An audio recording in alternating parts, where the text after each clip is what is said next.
Hello बच्चों, आप सभी का अपने इस YouTube चैनल में स्वागत है।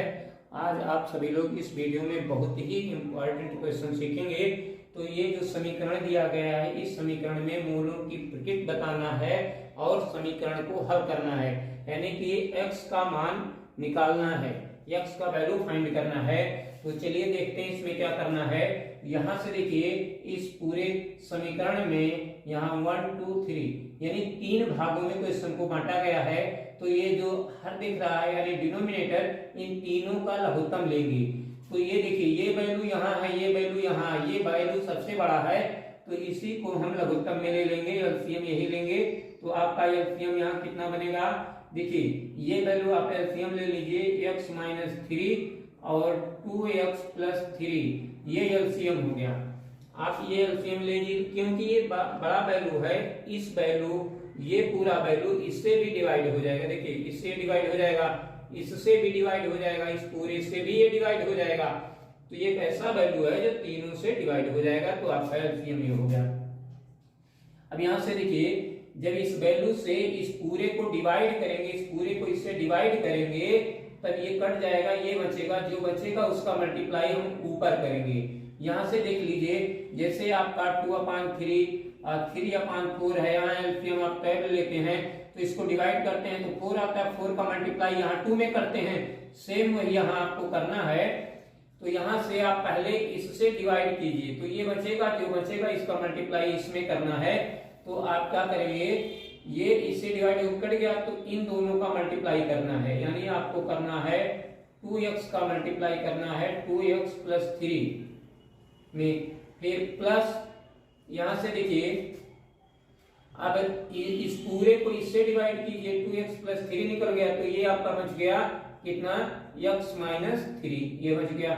इसके बाद अब इस पूरे को इस पूरे से डिवाइड करना, जो वैल्यू यहाँ वही वैल्यू यहाँ भी, तो ये पूरा डिवाइड हो गया, तो ये बच गया आपका 3x प्लस 9, यानी 3x प्लस 9। और नीचे आपका जो ये वैल्यू है इसको आप नोट कर लीजिए। यहां से देखिए x माइनस 3 और 2x प्लस 3, ये हो गया।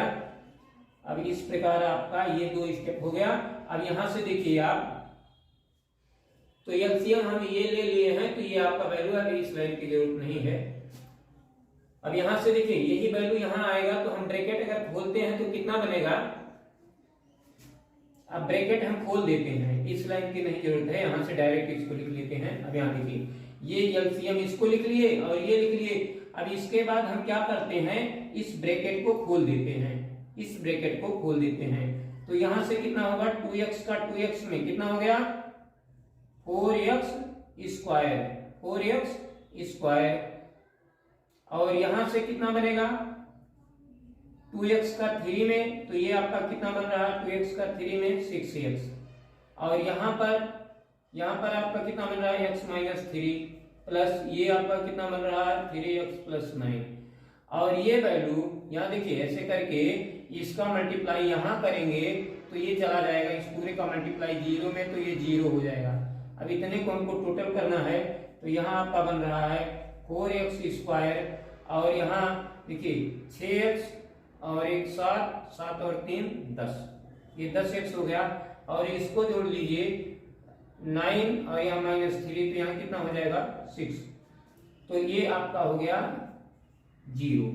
तो यहाँ से एक बार और देखिए, 4x स्क्वायर हो गया, 6x और 1 7x और 7 और 3 10x, और 9 से 3 आप माइनस कर देंगे, तो 9 माइनस 3 6, यहाँ प्लस 6 आ गया। अब इसको हम 2 से डिवाइड करके छोटा कर सकते हैं। देखिए 2 से इसको हम डिवाइड कर लेंगे, अगर हम इसको 2 से डिवाइड करते हैं तो कितना हो जाएगा, ये 2x square 5x plus 3 equal to 0। तो ये आपका समीकरण बन गया है। इस समीकरण की तुलना हम इससे करते हैं, ax square plus bx plus c equal to 0 से। तो यहां से आपको कितना मिलेगा, a इक्वल टू 2, यहां से देखिए a के स्थान पर कितना है 2, और b का वैल्यू कितना है, b का वैल्यू यहां देखिए कितना है 5, और c का वैल्यू कितना है 3। तो इसी द्विघात समीकरण से ये जो आया है इसकी तुलना करेंगे, a b c मिल जाएगा। अब देखिए, अगर हम इस क्वेश्चन को श्रीधराचार्य सूत्र से, द्विघाती सूत्र से नहीं लगाते हैं तो इसका फैक्टर नहीं बनेगा। यहां से देखिए 3 दूना 6, 6 पर 5 नहीं आएगा, जोड़ने पर 5 नहीं आएगा। देखिए यहां से यहां आपका कितना बना है, द्विघाती सूत्र से करना है तो 3 दूना 6 गुणा करके 6, जोड़ने पर 5।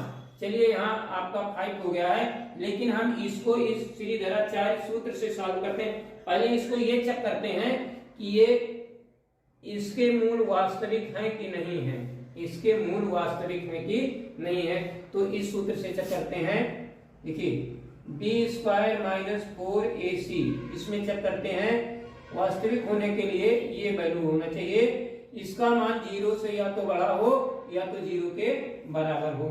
अब देखिए b पर कितना लेना है, b पर कितना लेना है 5, b पर 5 लेना, 5 का स्क्वायर, 4a, a पर कितना है 2 इंटू c पर कितना है 3 हो गया।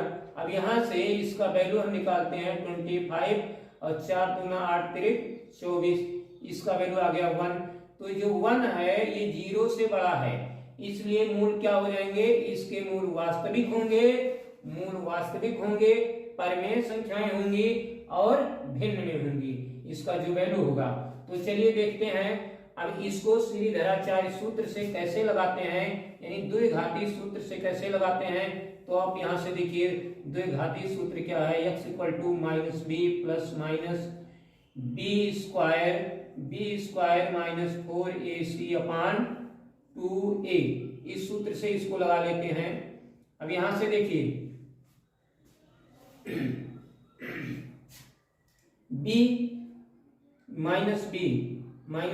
का मान यहाँ कितना आया है, यहाँ से देखिए 5, तो b का मान 5 है, तो यहां से हम कितना लेते हैं -5 हो गया, प्लस माइनस b² पर 5, b पर 5 यहाँ देखिए b पर 5 है तो 5 का स्क्वायर 25 -4ac, वैसे तो हमारा डायरेक्ट वैल्यू 1 आया, डायरेक्ट 1 लिख सकते हैं। 4ac, a पर आपका 2 है, c पर 3 है, अपान 2a, a पर कितना है, a पर 2 है, a का वैल्यू 2 है, यही तीनों वैल्यू इसमें रख देते हैं। अब यहाँ से देखते हैं -5 प्लस माइनस यहाँ कितना आएगा, 4 दूना 8 तिरिक 24, तो 25 से 24 निकालेंगे तो 1 आएगा, तो 1 का वर्गमूल 1 ही होता है, अपान यहाँ कितना आएगा, नीचे 4 आ जाएगा। अब इसी को ऐड करना है, यहां से इन दोनों को ऐड करना है, लेकिन इसका वैल्यू आप निकाल लीजिए पहले। -5 में प्लस माइनस 1 का 1 का वर्गमूल 1। अब यहां से देखिए एक बार प्लस लेना है, एक बार माइनस, तो इसको आप इस प्रकार ले सकते हैं -5 + 1/4, फिर कामा -5 - 1/4। तो यहां से देखिए कितना बन रहा है, ये आपका बन रहा है -4/4 और ये बन रहा है -6/4।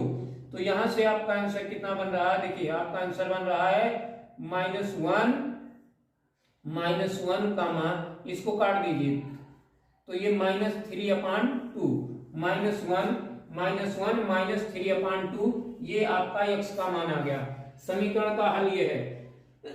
ये बहुत ही अच्छा, बहुत ही सुंदर क्वेश्चन है। तो ये क्वेश्चन हम उम्मीद करते हैं आप लोग बढ़िया से समझ गए होंगे और बहुत ही इंपॉर्टेंट क्वेश्चन है, ये सब लॉन्ग क्वेश्चन है जो बोर्ड परीक्षा में ज्यादा पूछे जाते हैं, इसलिए इस क्वेश्चन को आप एक बार 2 बार बढ़िया से वीडियो देखकर समझ जाइए, फिर इसको बार बार समझाना नहीं पड़ेगा।